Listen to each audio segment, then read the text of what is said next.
Welcome guys to pro max trader channel में आपका स्वागत है। तो आज हम डिस्कस करेंगे सोलार इंडस्ट्री के बारे में। ये जो मैंने पीपीटी लगा रखी है, इसका जो मेन कंपोनेंट है this is solar industries. Solar industries का जो बिजनेस है लगभग 3 सेगमेंट्स पे बटा हुआ है। First is domestic industrial explosive, second is international explosive business and third is defence और aerospace products. Company bulk explosive, catering explosive, detonator और इनिशिएटिंग सिस्टम बनाती है। इनका इस्तेमाल coal mining, metal mining, construction, infra और सीमेंट इंडस्ट्री में बहुत ज़्यादा होता है। साथ ही ये डिफेंस सेगमेंट में भी अपनी कंपनी एम्यूनेशन और एडवांस सिस्टम पर फोकस कर रही है। इंडस्ट्रियल एक्सप्लोजिव सेगमेंट में सोलर इंडस्ट्री इंडिया को भारत की लीडिंग कंपनी में गिना जाता है। एक इंडस्ट्री रिपोर्ट के अनुसार कंपनी का कोल इंडिया में बिजनेस लगभग 23.2% का है और कई अलग अलग रिपोर्ट्स के अनुसार ये कैलकुलेशन अलग अलग बताई जा रही है। बस मोस्टली जो मार्केट शेयर है वो 25 से 23% के आसपास है। FY25 में इंडस्ट्रियल एक्सप्लोजिव अभी भी कंपनी का सबसे बड़ा बिजनेस था, लेकिन रेवेन्यू मिक्स में इसका हिस्सा FY22 के लगभग 91% से घटकर FY95 में लगभग 72% हो गया है। इसका मतलब है कंपनी धीरे धीरे डिफेंस और इंटरनेशनल बिजनेस की ओर डाइवर्सिफाई कर रही है। सोलर इंडस्ट्री की फ्यूचर ग्रोथ स्टोरी का महत्वपूर्ण हिस्सा इसका डिफेंस बिजनेस है। भारत में मेक इन इंडिया और आत्मनिर्भर भारत के तहत डिफेंस इक्विपमेंट के डोमेस्टिक मैन्युफैक्चर पे ज़्यादा जोर दिया जा रहा है। उनसे उस कंपनी को फ़ायदा हो सकता है जिनके पास टेक्नोलॉजी, मैन्युफैक्चरिंग कैपेबिलिटी और गवर्नमेंट अप्रूवल मौजूद हैं। इसका अब हम फंडामेंटल एनालिसिस करते हैं। तो सेल्स ये Q1 26 का डेटा है और ये Q1 27 का डेटा है। सेल्स में आपकी 70% का अप है, EBITDA में 82% का, प्रॉफिट बिफोर टैक्स 89% का जंप है और प्रॉफिट आफ्टर टैक्स लगभग 89% है। This is a very good growth. अगर मैं कंपनी के और भी फंडामेंटल्स देखूं तो मुझे इसमें पता चलता है कि जो इनकी नेट सेल है ईयर ऑन ईयर काफ़ी अच्छी ग्रोथ हो रही है। अगर आप Q4 FY26 और Q1 FY27 को कंपेयर करेंगे तो आपको देखने को मिलेगा लगभग इसमें जो चेंजेस आ रहे हैं, नेट सेल्स में 70% का चेंज, मटेरियल कंज्यूम में 70% का change, employ cost is increasing, EBITDA में 82% का change, depreciation is 43% which is less than previous Q1 FY26। Profit before tax 89% का बढ़त आपको देखने को मिल रही है। Tax is 91% and profit after tax is 89%। This is a very good sign. Company के फंडामेंटल्स बहुत ही बढ़िया हैं। अगर मैं कंपनी का कस्टमर सेगमेंट देखूं तो उसमें मुझे क्या देखने को मिलता है कि जो डोमेस्टिक एक्सप्लोजिव है उसमें लगभग 34% का जंप था और जो Q1 FY27 पे 37% का जंप देखने को मिला है।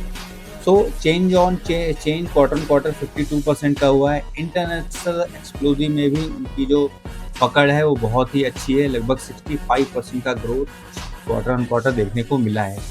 Defence is also giving a good boost to the solar industries which is 123% and others are 17%। This is a good sign और इनके हम थोड़ा फंडामेंटल्स और जान लेते हैं जिससे कंपनी का हमें एक जस्ट मिल सके। अभी जो इनकी करंट ऑर्डर बुक है वो लगभग 21,350 करोड़ रुपए के आसपास है, जिसमें से सबसे बड़ा जो चंक है वो कोल इंडिया के पास, second one is Singareni coal company limited जो second order, third order from defence side.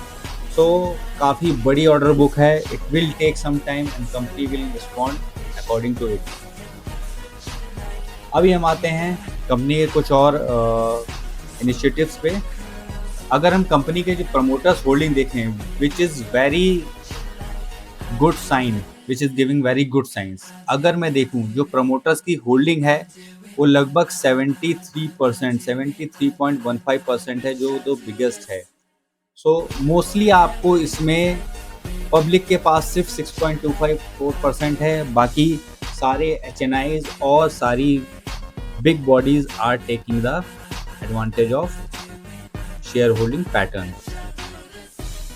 तो कंपनी का फंडामेंटल अभी हमने देख लिया। अब हम आते हैं कंपनी के टेक्निकल एनालिसिस में। तो सोलर इंडस्ट्री का जो टेक्निकल एनालिसिस करते हैं तो हमें ये देखने को मिलता है कि ये इसका वीकली चार्ट है, ये इसका मंथली चार्ट है। मंथली चार्ट में हमें एक प्रीवियस ब्रेकआउट देखने को मिल रहा है, जो कि यहाँ पे था लगभग मई 2025 को। ये एक रेजिस्टेंस बनाया था, उसके बाद एक ड्रॉडाउन लिया, उसके बाद एक राउंडिंग बॉटम बनाते हुए स्टॉक ने यहाँ पे काफ़ी अच्छा कंसोलिडेशन दिया और ये एक बुलिश मारूबोजू कैंडल बनाई है। सो अभी ये कैंडल काफ़ी बड़ी है। इसमें अगर आपको एंट्री चाहिए तो इसमें 2-3 चीज़ें आपको अपने ध्यान में रखनी होगी। सो कंपनी का जो प्राइस है काफ़ी हाइक्ड है, लगभग 19,959 रुपये, लगभग 20,000 रुपीज़ का ये स्टॉक है।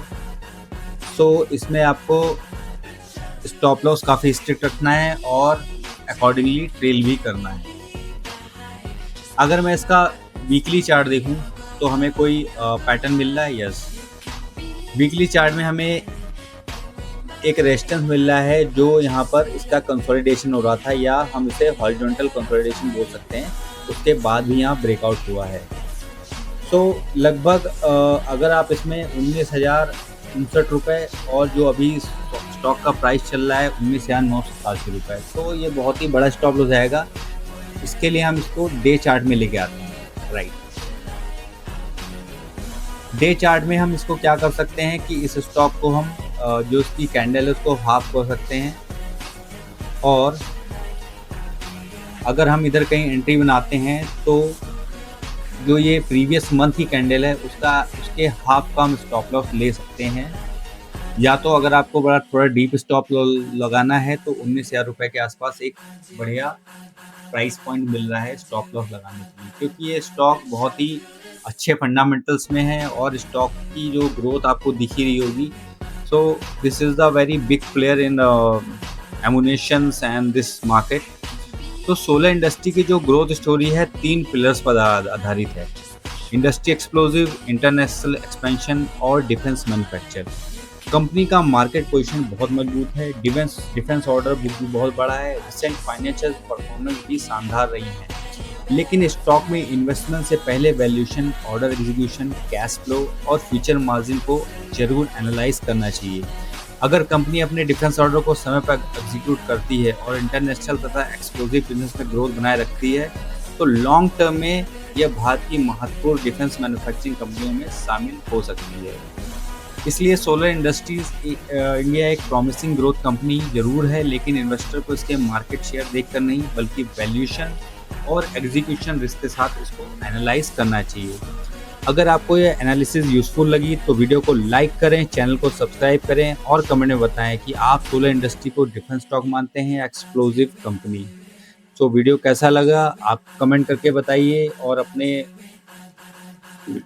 अपने हिसाब से स्टॉक दीजिए मुझे, तो मैं उसका फंडामेंटल और एनालिसिस कर सकूं। तब तक के लिए थैंक यू। जय हिंद।